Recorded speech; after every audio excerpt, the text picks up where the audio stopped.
Assalamualaikum warahmatullahi wabarakatuh.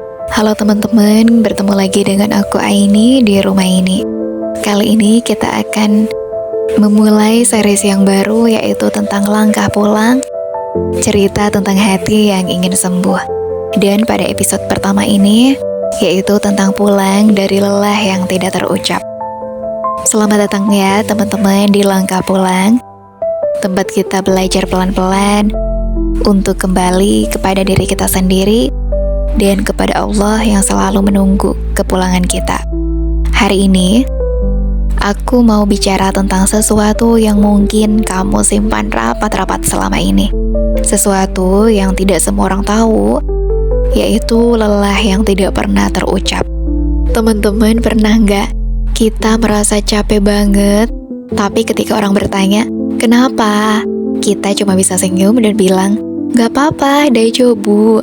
Padahal dalam hati, ada banyak banget yang mau kita ceritakan. Tapi kita juga gak tahu dan bingung harus mulainya dari mana. Dan kadang, kita juga gak mau ya dianggap lemah. Jadi kita simpan semuanya sendiri, semua lelah, semua kecewa, semua pertanyaan yang belum kita temukan jawabannya. Kalau kamu hari ini merasa seperti itu, aku cuma mau bilang lagi, teman-teman, kita tuh gak pernah loh sendirian. Dan kita gak salah kalau kita ngerasa lelah. Tips ini sih yang lagi aku coba kasih tahu ke diri aku sendiri. Kita semua punya fase hidup di mana semuanya terasa berat.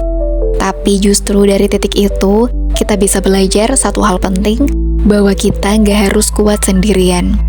Bahkan Allah Subhanahu wa Ta'ala aja yang maha kuat pun ngajarin kita untuk berdoa, untuk bergantung, untuk nangis, untuk bersandar, karena manusia memang diciptakan untuk butuh pertolongan. Dan tidak ada pertolongan yang lebih tulus, yang lebih mampu, yang lebih kuat kalau bukan dari Allah.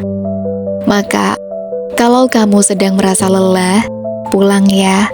Bukan ke tempat tertentu, tapi pulang kepada zikir, pulang kepada air mata yang gak kamu tahan lagi, pulang ke sujud, ke sajadah, pulang ke doa-doa yang mungkin udah lama banget gak pernah kamu panjatkan. Allah tahu kok kita capek, dan Dia gak akan membiarkan kita sendirian.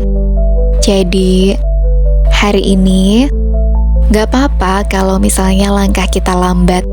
Gak apa-apa kalau misalnya kita cuma bisa duduk dan diam, tarik napas pelan-pelan. Yang penting, kita nggak nyerah. Kita pulang sama-sama ya. Bismillah.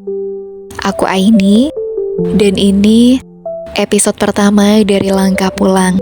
Sampai ketemu di episode berikutnya, yaitu tentang luka yang masih basah. Kapanpun kamu siap dengarkan, coba didengerin ya.